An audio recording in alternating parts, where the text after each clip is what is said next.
I was 7 months pregnant when my boss fired me over email. No phone call, no meeting, just a cold message that read, "Due to recent restructuring, your position is being eliminated." What he didn't know was that I'd been documenting everything. The email arrived between client calls on a Tuesday morning. Due to recent restructuring, your position is being eliminated effective immediately. Please return company property within 48 hours. My hands didn't shake as I read it. My voice didn't waver as I finished my conference call with our biggest client. The only sign that my boss of 5 years had just terminated my employment while I was 7 months pregnant was a slight tightening around my eyes.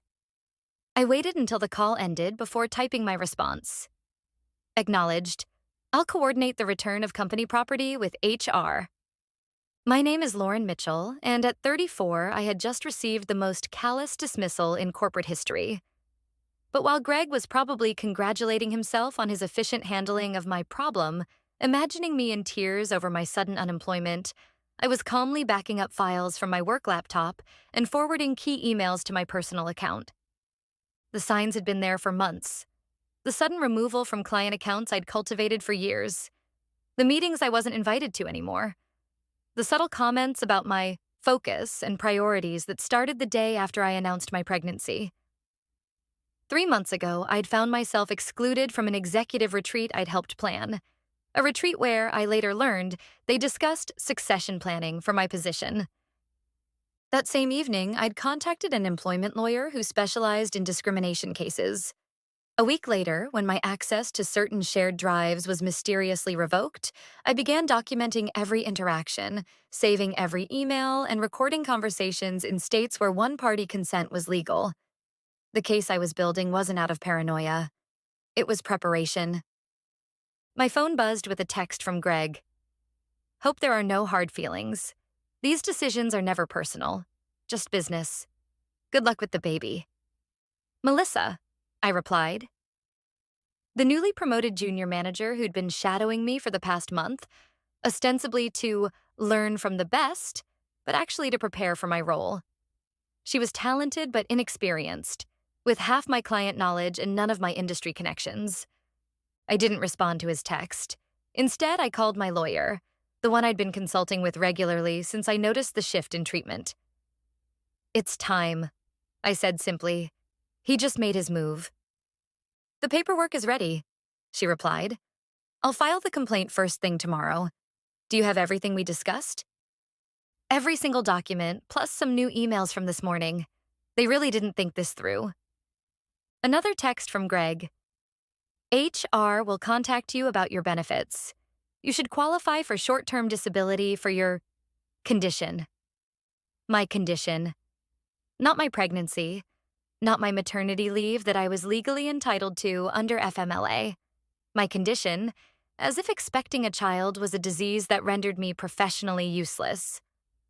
I smiled, thinking of the meticulous documentation waiting on my lawyer's secure server. Let him enjoy his moment of corporate efficiency. I spent that evening in our home office, organizing the final pieces of evidence my lawyer would need. My performance reviews, consistently exceptional for 5 years. The revenue reports showing the $2.3 million in client business I'd personally secured last year. The email chain from just 3 weeks ago, where the CEO praised my handling of a difficult client situation. My phone kept buzzing with messages from coworkers, some genuinely shocked and supportive, others awkwardly distant, already aligning themselves with the new power structure. I screenshotted each conversation, adding them to my evidence folder. The most telling came from Jen in HR. "This wasn't my call, Lauren. The decision came directly from Greg and was pushed through without standard protocol. If you need anything for your records, let me know." Perfect. I forwarded her message to my lawyer. The next morning, instead of my usual commute, I drove to my lawyer's office. Patricia Winters had handled dozens of pregnancy discrimination cases, but even she seemed impressed by the thoroughness of my documentation. "Most people don't think to prepare like this," she observed, reviewing the timeline I'd created. "They're caught off guard, emotional, scrambling to remember details after the fact." "I'm a project manager," I replied. "Anticipating problems is what I do." She smiled. Their first mistake was underestimating you. Their second was putting it in writing.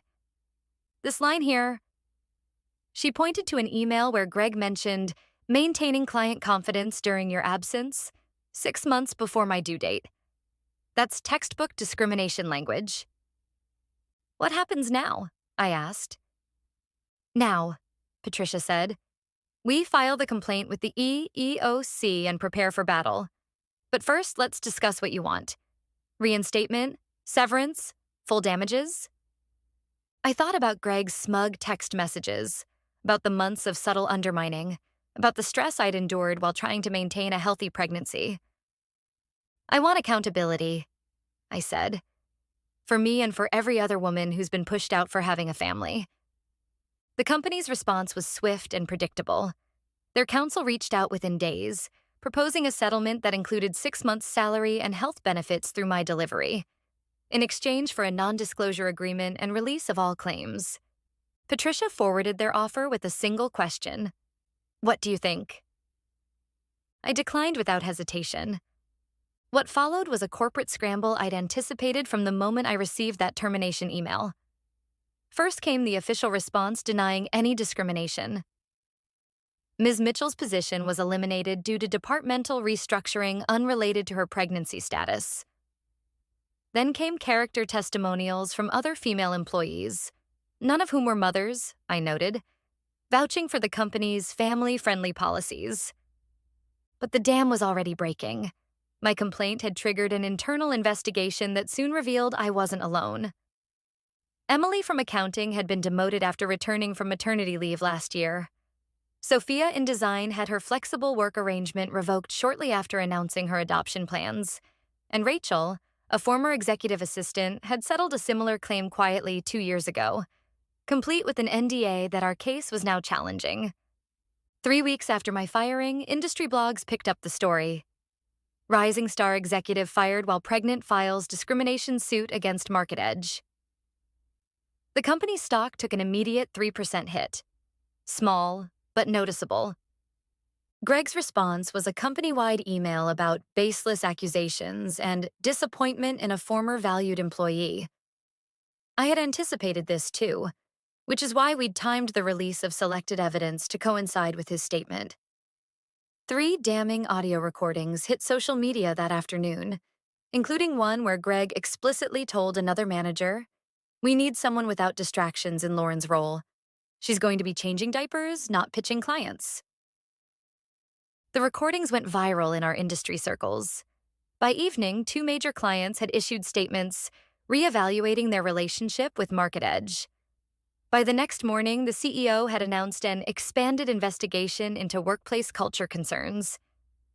I received a text from Melissa, my replacement. "I had no idea, Lauren. They told me you were pursuing other opportunities.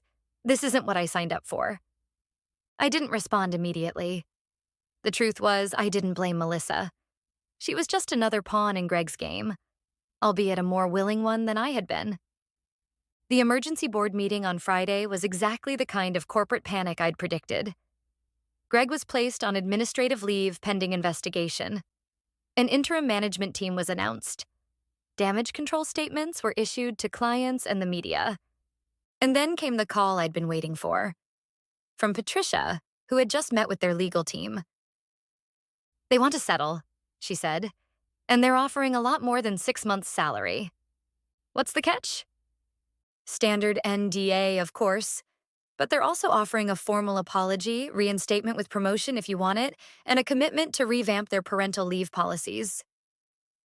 I considered this as I felt my baby kick, a strong, insistent reminder of why this fight mattered. "The money and the policy changes," I said. "But I don't want to go back, and I won't sign anything that prevents me from discussing pregnancy discrimination generally. They can keep the specifics of the settlement confidential, but not the fact that they settled." 2 days later, I signed papers that ensured my financial security through my child's college years.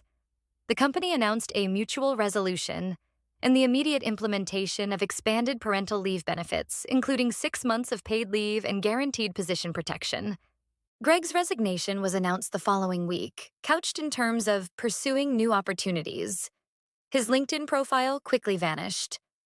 I gave birth to my daughter Lily 6 weeks later, a healthy 7-pound bundle who arrived on her own schedule, just as I had warned my former employers she might. The irony wasn't lost on me that if they had simply followed the law and provided my maternity leave, I would have been back at my desk within 3 months. Instead, their discrimination had cost them millions in settlement money, lost clients, and reputational damage. 3 months after Lily's birth, while she napped peacefully in her bassinet beside my home office desk, I launched Mitchell Consulting, specializing in workplace equity and compliance. My first client? A competitor of my former employer who had watched the entire situation unfold and recognized the value of getting their own house in order. My phone buzzed with a LinkedIn notification. Greg had finally resurfaced, taking a significant step down as a senior advisor at a struggling agency in another state. I didn't engage with the update. His career trajectory was no longer my concern. Instead, I turned my attention to my growing client list. Companies genuinely interested in creating workplaces where women didn't have to choose between motherhood and career advancement. The irony wasn't lost on me that Greg's attempt to remove a distracted pregnant woman had instead created a focused advocate with a powerful story and an expanding platform. 6 months later, I was invited to speak at a women's leadership conference about pregnancy discrimination and corporate accountability.